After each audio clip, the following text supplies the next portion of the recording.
It felt like a setup the second I opened the envelope. Cream-colored cardstock, thick like money. My name printed on the front in perfect black script.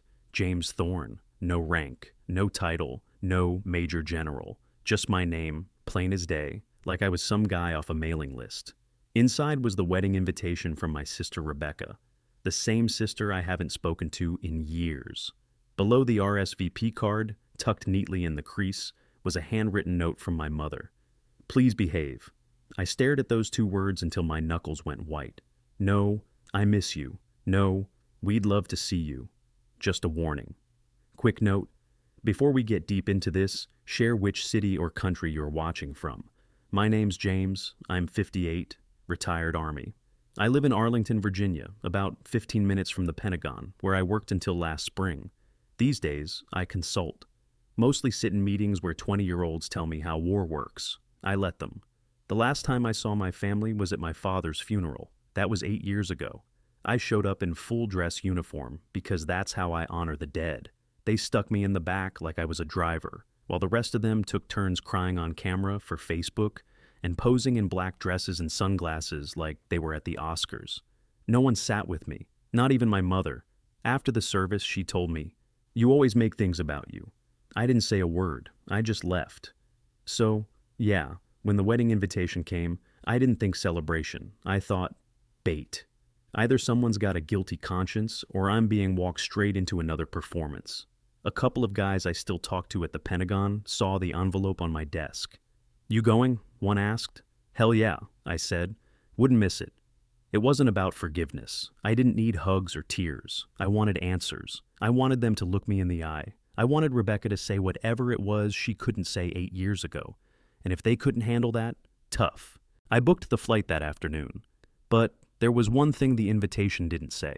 Not even in the fine print. It didn't mention the groom, Gavin Rowe. The same Gavin I pulled out of a burning convoy in Syria 12 years back. The same kid I kept breathing through a 3-hour evac run while under fire.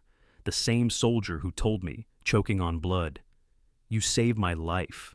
And now, he's marrying my sister. This wasn't just awkward. This was a landmine. I rang the bell once and waited. The townhouse sat quiet on a narrow street just outside D.C., the kind of neighborhood where the lawns looked copy-pasted and every porch had the same seasonal wreath. I knew the house was theirs before I even checked the number. Too clean, too polished, like it was desperate to be impressive. The door opened halfway.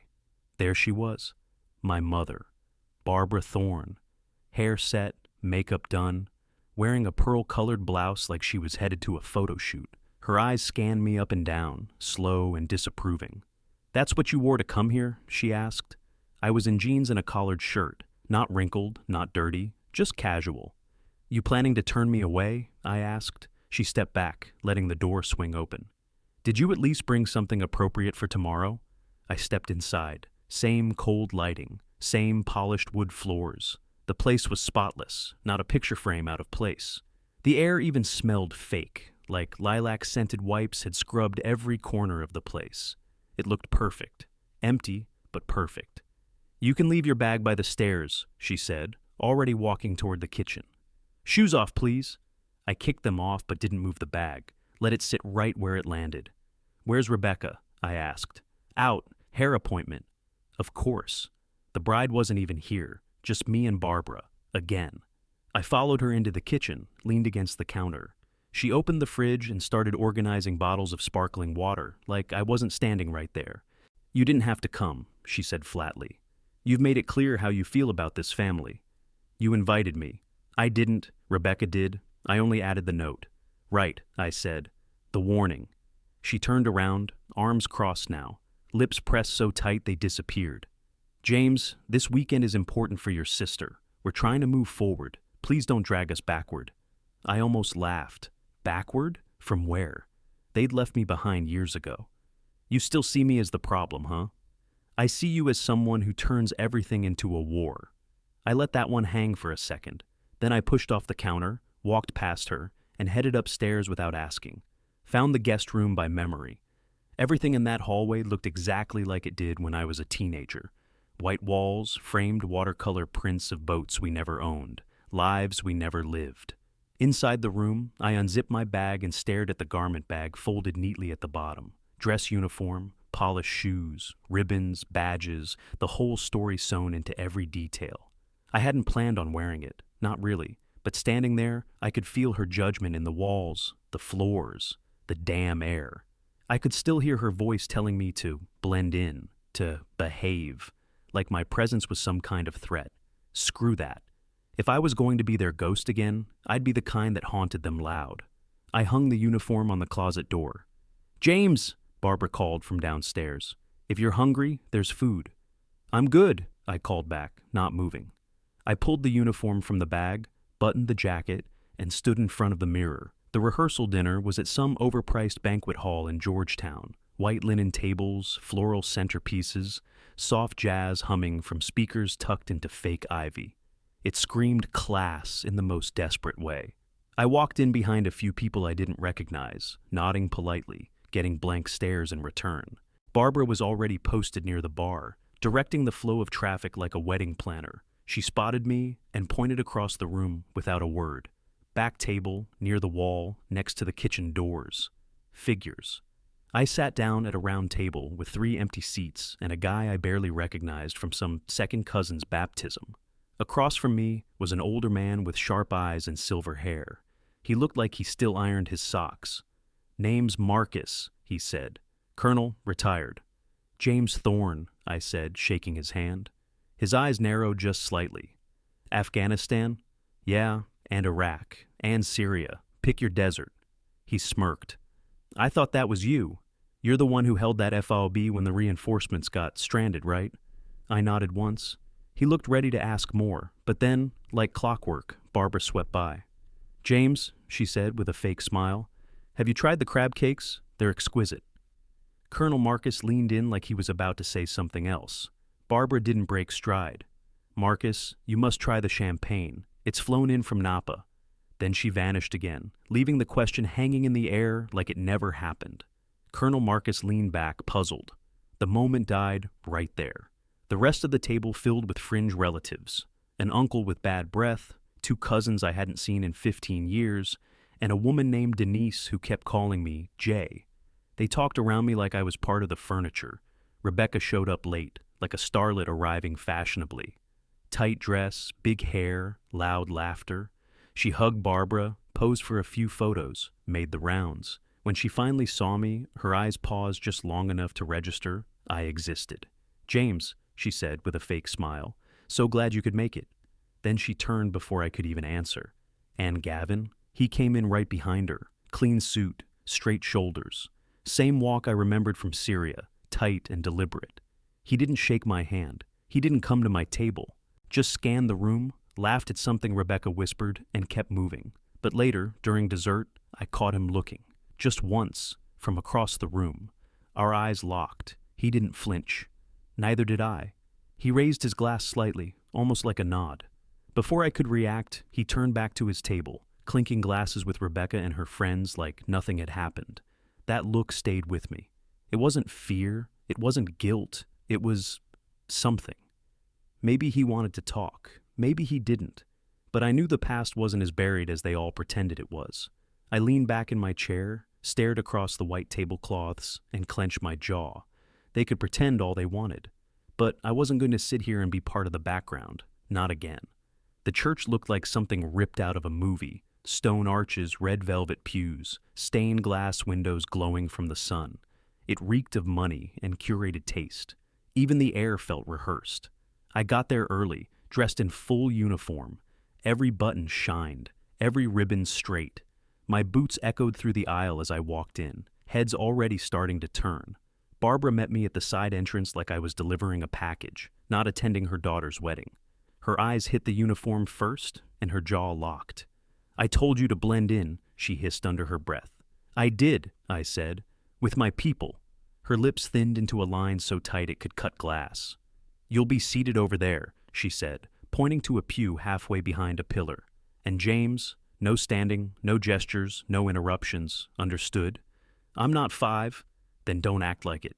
She spun around and left me standing there, still smelling her perfume in the air. I made my way to the pew, half-shadowed dead center in the blind spot between the altar and the aisle. Classic Barbara move, seen but not seen. The organ music kicked in, slow and dramatic. The guests turned in sync as Rebecca walked down the aisle like royalty. Gavin waited at the altar, sharp in his tux, face unreadable. He didn't look at me, not yet. I sat still through the readings, the vows, the songs no one ever remembers, until the minister called for the family blessing. Everyone from both sides rose, mothers, aunts, siblings. I stood, straight-backed. Barbara was in front of me in a second. She gripped my forearm, tight, her nails dug through the fabric. "This moment isn't about you," she said, low and fierce. I stared at her. "This is Rebecca's day. Don't ruin it." She let go just as fast, and I sat back down like someone had cut my strings. A few heads turned, nothing major. The blessing went on without me. I sat there, jaw clenched so hard it hurt. At the altar, Gavin finally looked my way. It wasn't long, maybe 2 seconds, but it was enough. He saw me. I saw him. Then he turned back to Rebecca and took her hands like the past wasn't standing 10 feet behind him. As the ceremony dragged on, I stared at the stained glass behind the altar, bright reds and blues pouring across the stone walls like paint. It didn't look holy. It looked staged. How much longer was I going to sit in the back? How long was I going to play the part they wrote for me without asking? This family made a habit of pretending I wasn't real, but I was done playing invisible. They didn't want me here. Fine. I'd make damn sure they remembered I came anyway.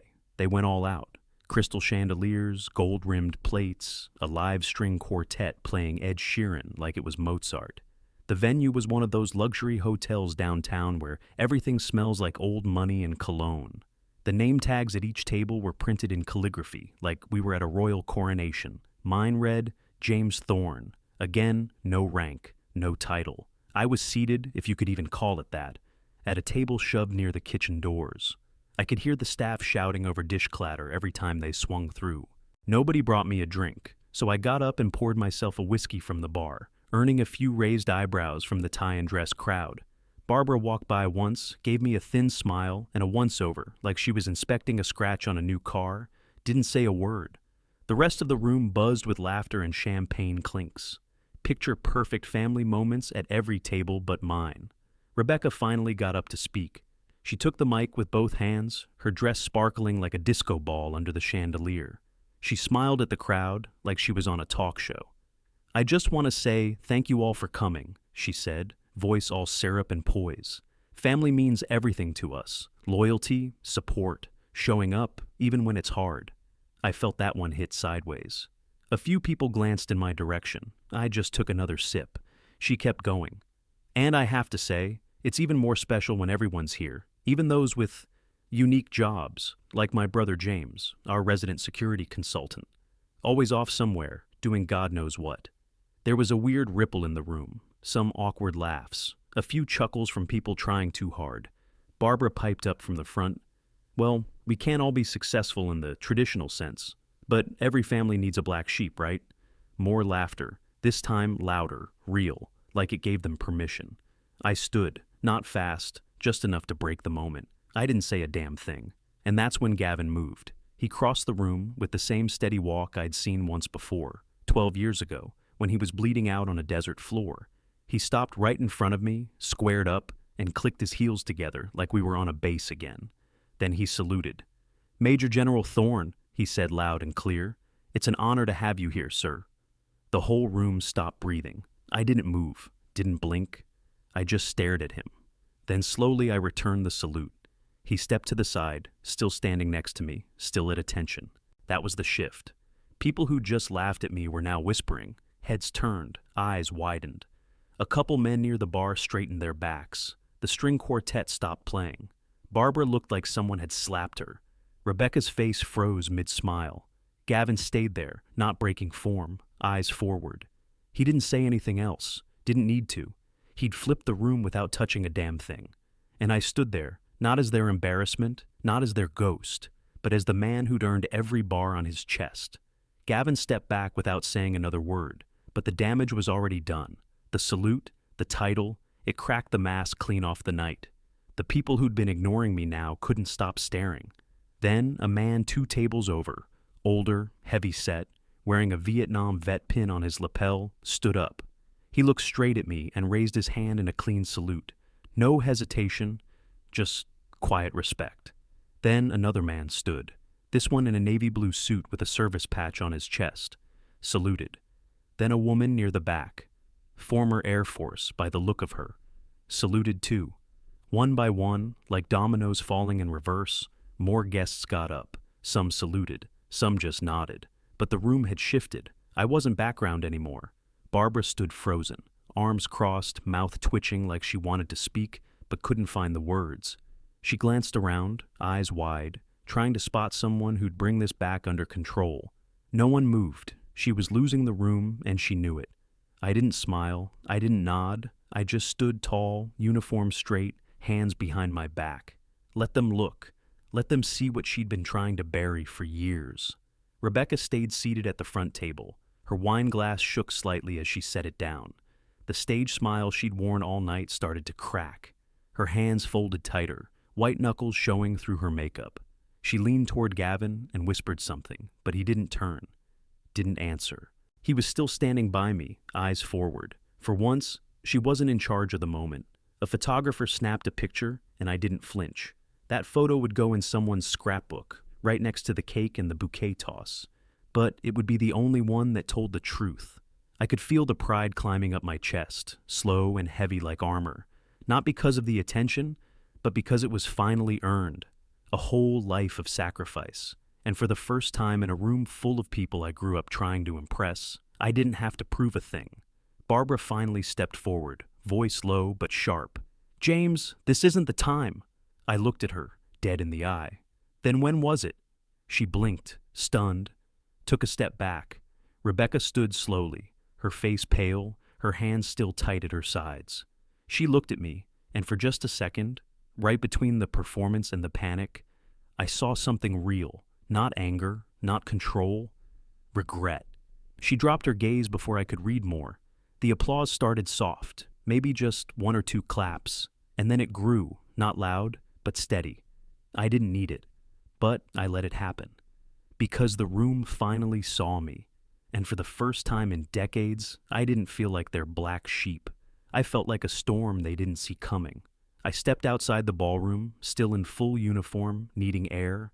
The hotel lobby was quiet, polished, empty except for a front desk clerk and a couple half-dead potted plants. The kind of silence you only get after people have spent all night pretending.